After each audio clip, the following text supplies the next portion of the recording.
Good evening, my community family. So here we are again in the kitchen for our meeting, and I get to spend one-on-one with you. I get to have you sup with us tonight. So I'm gonna I'm gonna change the way I do this anymore. There are a lot of places on YouTube, and I get it, where you get recipes. But if you have not caught my earlier video today, the one about a tool with converting recipes, please, I encourage you to go to that one, because these to follow are going to help teach that or mentor you, however you want to put it. I also want to help folks to understand. I know in the field that I'm at right now, it's confusing. Is she a homesteader? Is she doing stuff for diabetes?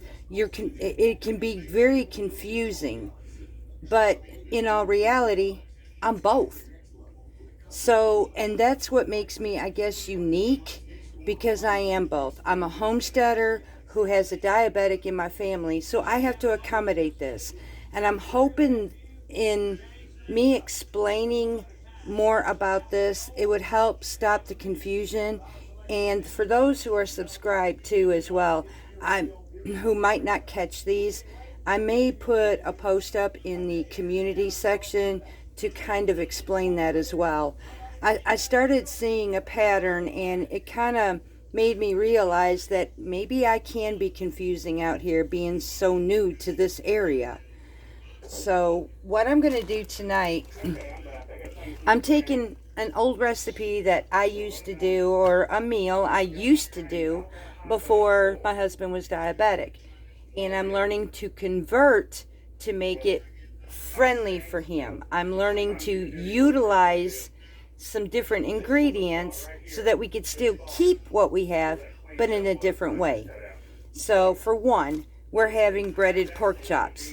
Now, I used to make what was called shake and bake. Well, I cannot use that method no more.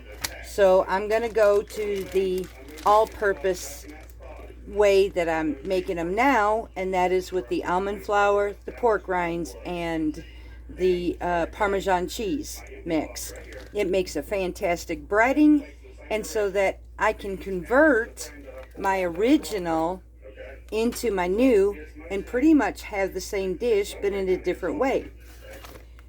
Another thing that I'm doing, I love basil pesto pasta. Unfortunately, with my husband, we can no longer have pasta. So now I have to convert and think of ideas, utilize as much as I can without the high expenses. There are actually 3 ways I can do that. One way is using zoodles, which is spiraled zucchini. Another way is, which I currently have in the oven because I'm going to try a new product, and I'll get to this. Another way is using spaghetti squash. Now, honestly, spaghetti squash is fantastic. It has fiber, it blends well with sauces, and I can deal with that. So, and now these are my freezer meals that I'm pulling out for our pantry challenge. I had some basil pesto, homemade, from my basil this summer, and I really had the taste for this. So I'm going to be utilizing what I have. Now, the reason I did the spaghetti squash, because I have a new product I'm unsure about. A while back, I had ordered a product called palmini, and it's actually hearts of palm that was made into angel hair pasta. So I don't know much about this product. I'm going to try it this evening. If we don't like it, I have a backup. So I'm the one that's basically, well, the tester, and I'll tell you the truth. If it tastes yuck, I'm going to let you know. But if it tastes moderately okay and something we can deal with, I'll let you know that as well. And I know everybody's taste is different. So if I don't like it, you may like it. So it's just something to try. So I'm going to go ahead and prepare this first by opening the package. I'm going to rinse it very well. I'm getting my water up to a boil, although it's pre-cooked. I don't know the tenderness yet. I'll have to test it out. If it's a little too firm, I'm going to go ahead and boil this for approximately 5 minutes.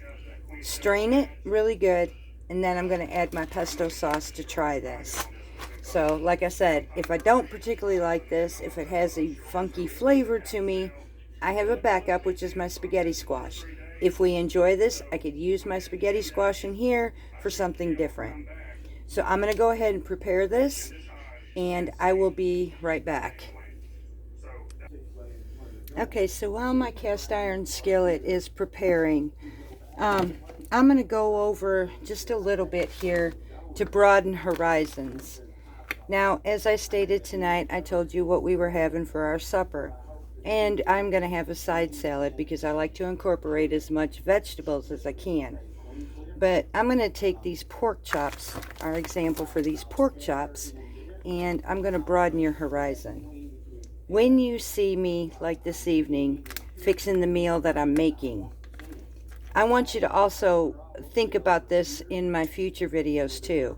If I have a product in my hand, though you see an idea that I'm making, what is something you might enjoy? Such as, what else can you do with these pork chops? Well, you can bake them. You can bake them in a homemade, good for low sugar carbohydrates if this is where you're at. Or you can use regular cream of chicken soup if you're not. And you can bake it in a sauce. When we talked about the conversion, there's both ways. It's a versatile situation. An ordinary person can open up a can of cream of chicken soup, where for me, I can't. So I would have to create my own. Does that mean that we're making more homemade? Absolutely. Does it take more time? Possibly, yes. But is it worth it? Absolutely, because you're going to save money. And you're going to be able to enjoy meals that you like. So though I give you an idea, when you see the products I have, think about something you would do to create your own meal. And that's what these lessons from here on through in this kitchen is going to promote you to do, creating your own meals. Say you didn't like what I'm doing with the pesto pasta, my way for my husband to eat it. What if you liked broccoli and cheddar instead? These are opportunities for you to think, is the ingredients I have, well, what can I do to create my own meals that is safe for me? So that is the purpose I'm going to be doing from now on. When you see my products, think about what you would do with it. If you like my ideas, fantastic. You know I'm going to give you my recipes, y'all. So, and I don't mind sharing. I just want to kind of help enhance your ideas into the conversion, utilizing, creating, and making the dishes you've once loved, but how? And that's my goal. So now my cast iron skillet is now heated, and I'm going to change the method, what I started to say with this palmini. Now I will say I did order this online. It is called Natural Haven. However, I guess they have different other packages of this. But it is hearts of palm, and I just tasted it, and I rinsed it first. And I'll tell you, it has a kind of a bland, neutral flavor, which tells me in that flavoring, I can add a sauce to this and it will bring out a flavor. We happen to like hearts of palm. So it was definitely worth doing this. And from what I'm tasting, I think I'm really going to like this. Do I like the price of this? Not necessarily. So I have stored spaghetti squash, and when I'm able to, I may go ahead and order a box or two of this. I forget the price. When I got it, it was on Amazon, if you don't know where to find it. So, and basically a half a cup of this is only 2 carbs. So you can do quite a bit with this.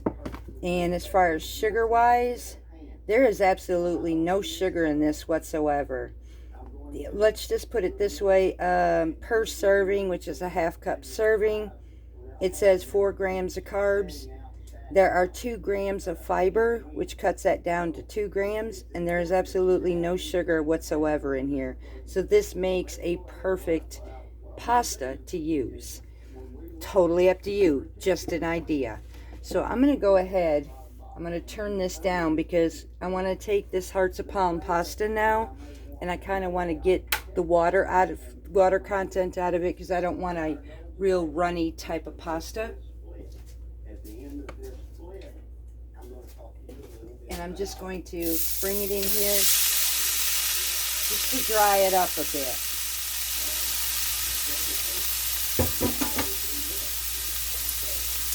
I'll see if I can show you that how much it looks like a pasta.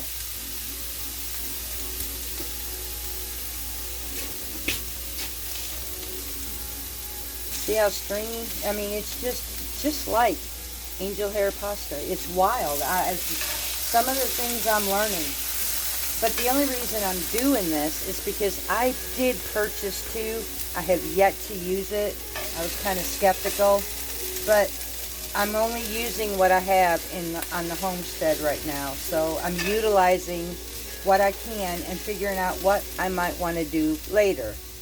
So I'm just going to basically dry this just a bit. And this amount in this pan, as you can see here, the amount in this pan is enough for me and my husband and his lunch. Let me bring you around and give you a closer look at what this looks like.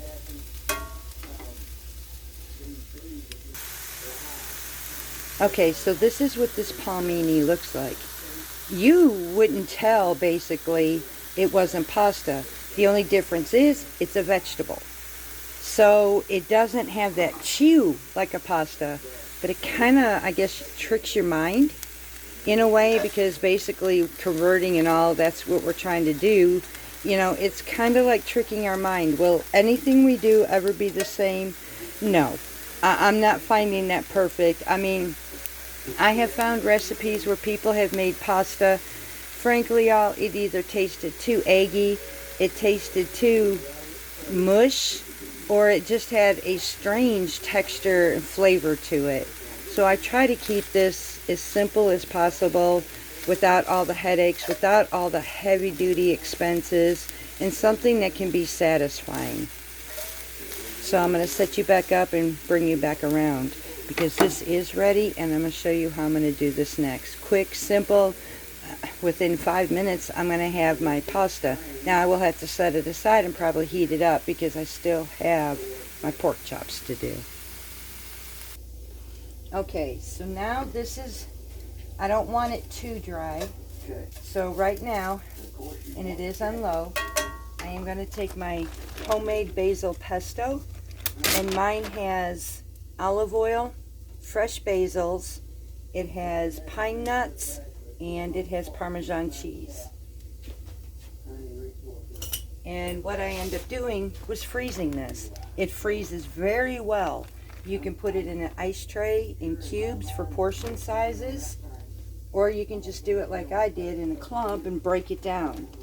So I'm just going to add enough here to coat this well. You can put a marinara sauce, and that's where I'm going to take you again. The ideas and ways that you can incorporate something different.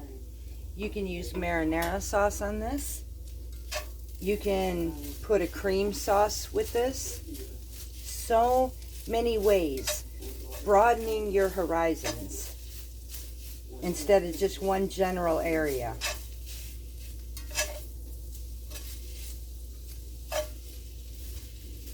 Okay, so I want just a little bit more. There's just not enough in there. This is a bigger batch than I expected, so.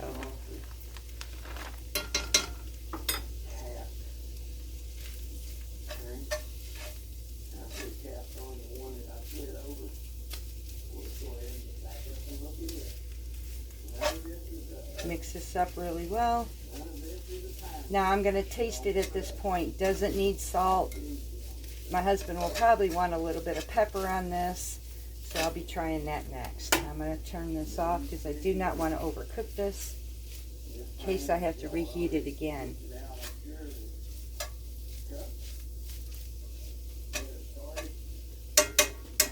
I normally wouldn't have done this first, but I thought this was the easiest one to start with. And I was actually kind of curious how this stuff really was.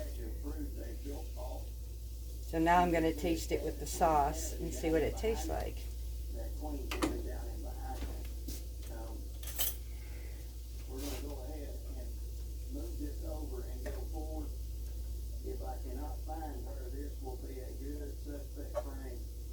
Psyching my mind a little bit. As you can see, I can roll it just like pasta. Wild. So without burning my mouth, let's try this.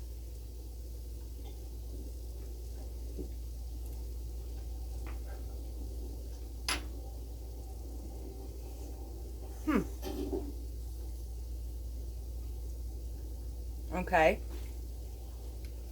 It's got a kind of a crunch texture like you would get from zucchini noodles.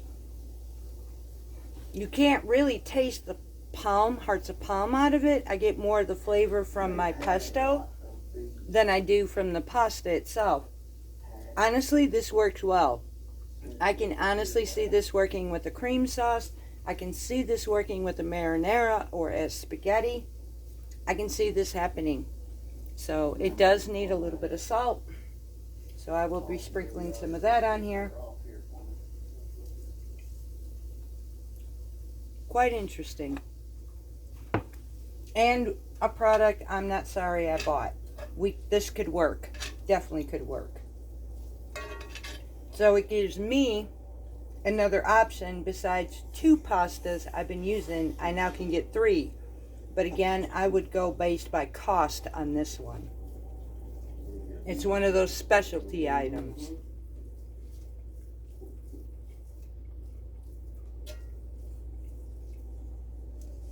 All right. So now this one's done. I'm going to set it aside. And we're going to work on the pork chops.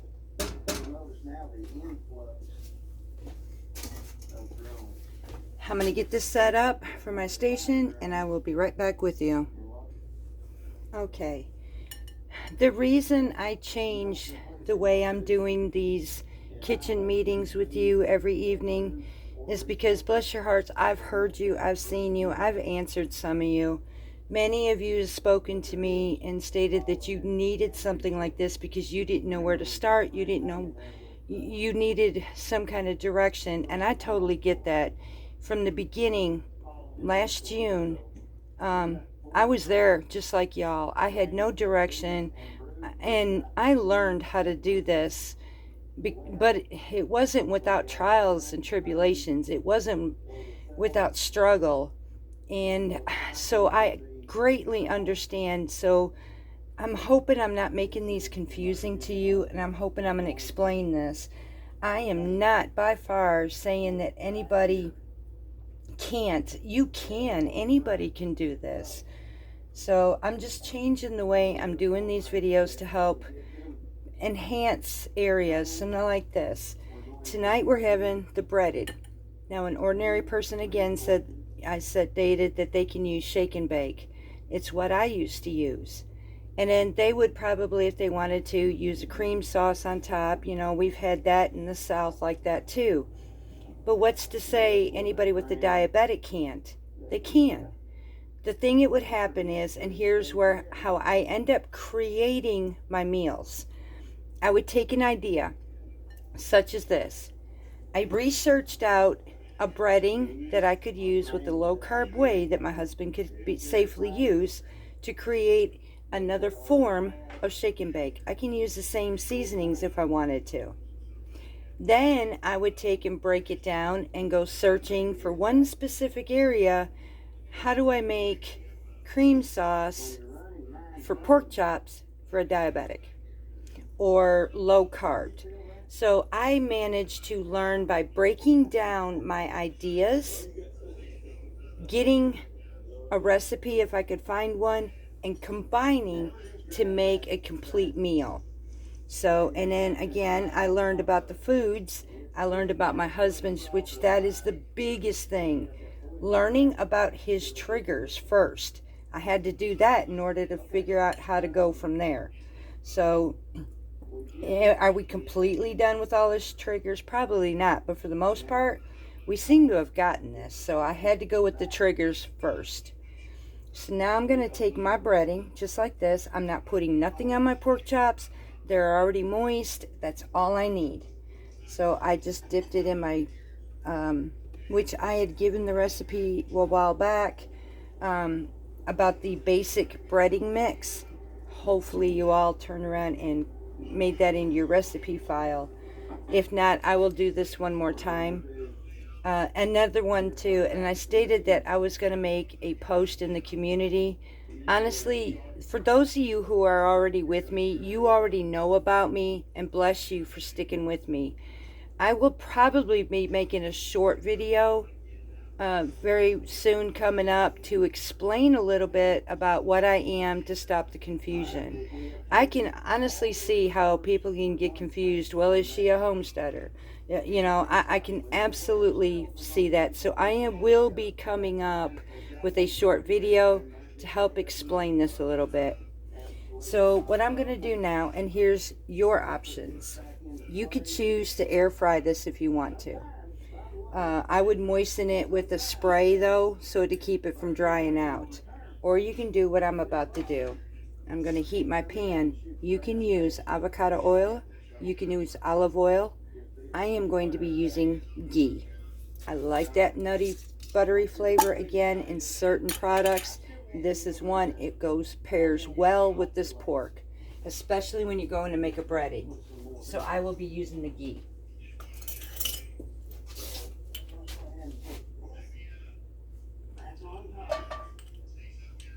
So I'm just going to coat my pan just enough to where I can cook this pork chop. And I could just do this too if I wanted to. My oven's already set. It's already working. I can just coat and brown my coating, put it in a baking dish, and finish baking this in my oven. And I might just do that. So I am going to take this, melt it down. Once this is melted down, I will come back and I will show you the rest. Okay, so my pan is heated up now, and all I'm simply going to do is lay my new breaded pork chops. My husband happens to like this.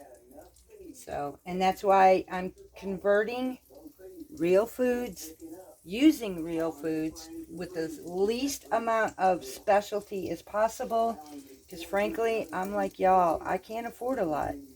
I mean, I'm a homesteader, but I'm not rich.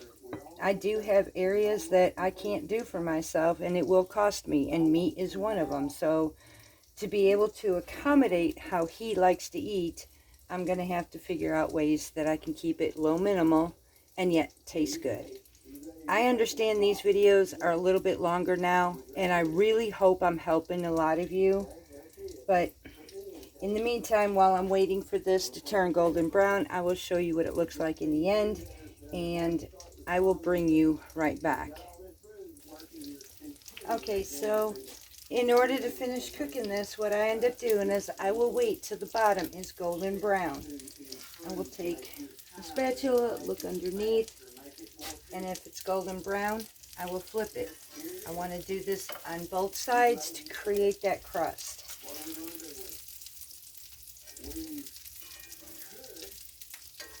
And then I will wait until the other side is golden brown as well.